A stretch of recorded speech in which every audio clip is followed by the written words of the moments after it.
আসসালামু আলাইকুম। শুরু করছি কৃষি সংবাদ, সঙ্গে আছি আমি নিশা মুনতাসির।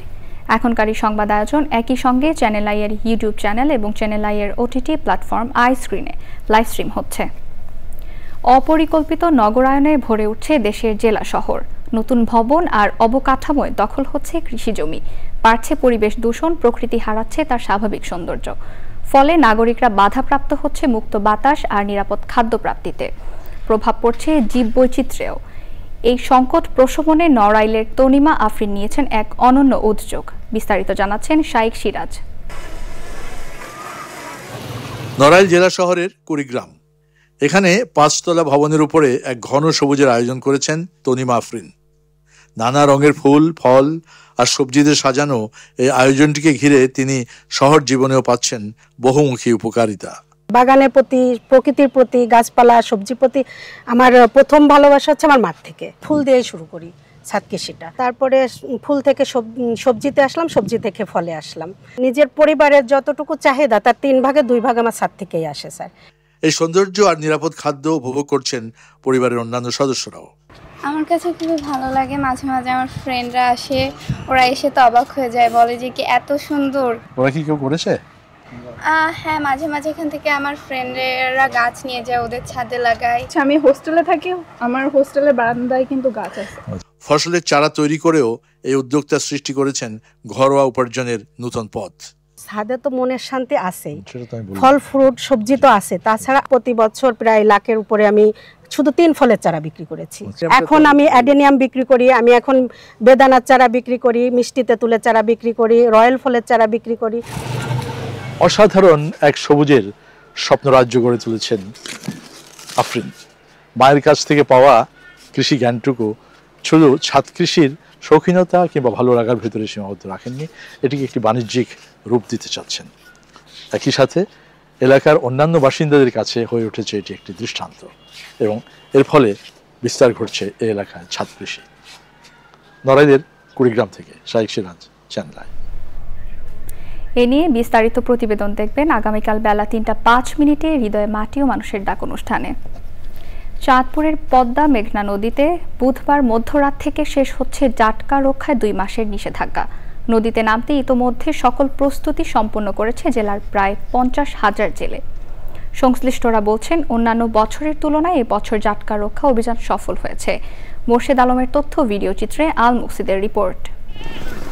ইলিশ সম্পদের উন্নয়নে জাটকা সংরক্ষণের জন্য 1 মার্চ থেকে 30 এপ্রিল পর্যন্ত 2 মাস চাঁদপুরের মতলবের উত্তর উপজেলার ষাটনল থেকে হাইমচর উপজেলার চরভৈরবী পর্যন্ত 70 কিলোমিটার এলাকায় সব ধরনের মাছ ধরা নিষিদ্ধ করে সরকার। এ সময় নদীতে মাছ ধরা বন্ধ থাকায় জেলেরা বেকার হয়ে অনেকেই এনজিও, সমিতি ও বিভিন্ন ব্যাংক থেকে টাকা নিয়ে ট্রলার, নৌকা ও জাল মেরামত করে। মালামাল আমাকে 40 কেজি করে চাল দিনের কথা, 40 কেজি চাউল আমরা পাই না, তো ঠিক মতো পাই না। এই 40 কেজি চাউল আমাকে কিচ্ছু হয় না। খুবই খারাপ গেছে। 2 মাস অভিযান দিয়েছে সরকার, মনে করেন না আমরা অভিযানে কিছু চাল দিয়েছে, আমরা কেউ পাইছি কেউ পাই নাই, মনে করেন না খুবই কষ্টে চলছি, আমরা খেতে খামারে কাজ করছি। বর্তমানে মাছ শিকারে যেতে সকল প্রস্তুতি শেষে নদীর পাড়ে নৌকা নিয়ে অপেক্ষায় জেলেরা। 2 মাস সরকার অভিযান দিয়েছে, অভিযান ইনশাআল্লাহ আমরা মানছি। দেনা বেনা করে রিং করে কিস্তি মিস্তি করে নাওদর মালামত করে আমরা নৌকার জাল বসি। জাটকা প্রতিরোধের ইনশাআল্লাহ কোস্টগার্ড ভাইয়েরা যথেষ্ট চেষ্টা করছে এবং তাদের চেষ্টা সফল। জাটকা অভিযান সফল হওয়ায় অন্য বছরের তুলনায় এ বছর ইলিশ উৎপাদনে বৃদ্ধি পাবে বলে জানান জেলা মৎস্য অফিস।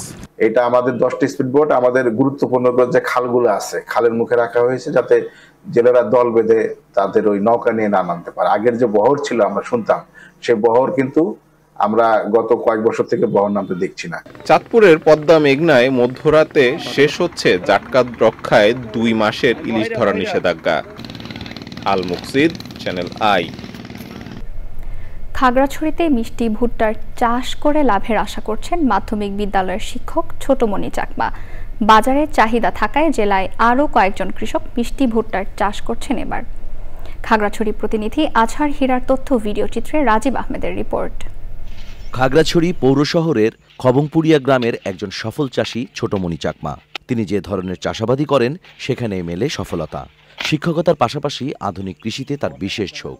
এর আগে স্ট্রবেরি, ড্রাগন ফল ও বরই চাষ করে সফল হয়েছেন তিনি। এবার তার সফলতার চোখ মিষ্টি ভুট্টায়। আগামীতে তিনি বড় পরিসরে এই মিষ্টি ভুট্টার চাষ করার কথা জানান। এই বছর প্রাথমিকভাবে আমি 40 শতক জায়গায় চাষ করেছি। মোটামুটি এখন পর্যন্ত ভালো মনে হচ্ছে ফসল। যদি মার্কেটটা পাই তাহলে আগামী বছর আরো আমার এই ফলন চাষ বাড়ানোর পরিকল্পনা আছে। তার এমন সফলতায় উদ্বুদ্ধ হয়ে উঠেছেন স্থানীয় বাসিন্দারাও। শিক্ষকতার পাশাপাশি তিনি আধুনিক কৃষির প্রতি ওনার আগ্রহ আছে। অবসর সময়ে উনি বিভিন্ন ফসলের চাষ করেন। ভুট্টার শাকগুলো খুব সুন্দর হয়েছে। আগামীতে আমিও চাষ করবো মানে আশা করছি। মিষ্টি বক্তা কিন্তু মিষ্টি আছে, কিন্তু আমাদের এলাকায় শতমুনি চাকমা এটা প্রথম করছে। শিক্ষকতার পাশাপাশি কৃষিতে ভূমিকা রেখে দেশের কল্যাণে অবদান রাখায় স্কুল শিক্ষক ছোটমণি চাকমার প্রশংসা করছে স্থানীয় কৃষি বিভাগও। তার এখানে ভুট্টার অবস্থা খুবই ভালো এবং আগামীতে সে এখানে প্রচুর ফলন পাবেন। এবং এই মিষ্টি ভুট্টা কিন্তু খাগড়াছড়িতে ব্যাপক চাহিদা। আমি নিজে 100 টাকা কেজি এই মিষ্টি ভুট্টা কিনে খেয়েছি। আমি আশা করি শতমণি চাকমার সাফল্যে উদ্বুদ্ধ হয়ে অন্যান্য শিক্ষকরাও এই কৃষির এই দিকটাতে তারা নজর দিতে পারে। সরকারিভাবে মিষ্টি ভুট্টার বীজ সরবরাহ করা হলে এর চাষ আরও বাড়বে বলছেন সংশ্লিষ্টরা। Rajib Ahmed, Channel I. যশোরে আকস্মিক আধা ঘন্টার কালবৈশাখী ঝড় ও শিলাবৃষ্টিতে লণ্ডভণ্ড হয়েছে গাছপালা ও ফসলি ক্ষেত। ঝরে গেছে ধান, সেই সাথে জমিতে পানি জমে যাওয়ায় চরম দুর্ভোগে পড়েছেন চাষিরা। কৃষি বিভাগের হিসেবে যশোরের ৪,৯০১ হেক্টর জমির বড় আবাদের ক্ষতি হয়েছে। এর মধ্যে বেশি ক্ষতি হয়েছে জেলার চৌগাছা উপজেলা ও বাঘারপাড়া উপজেলাতে। এই দুই উপজেলায় ২৪০০ হেক্টর জমির ধানের ক্ষতি হয়েছে ঝড় ও শিলাবৃষ্টিতে। আমার ৩.৫ বিঘা জমি, একই জায়গায় জমি, সেই জমিতে এই যে সারা বছর ওই খরচ খরচা করে সব মাটি ফেলাইছে নিয়ে আসি। এই শিল হওয়ার পরে এখন এই অবস্থা। এখন আমাদের কি অবস্থা হবে, আমরা কি খাবো? তারপরে সারের দোকানে দিনা রয়েছি, তারপরে আপনার এখন জন নিয়ে কাজ করেছি। এখন এই আমাদের কি অবস্থা এখন কোন? দর্শক, এই ছিল এখনকার আয়োজন। এতক্ষণ সাথে থাকার জন্য ধন্যবাদ সবাইকে।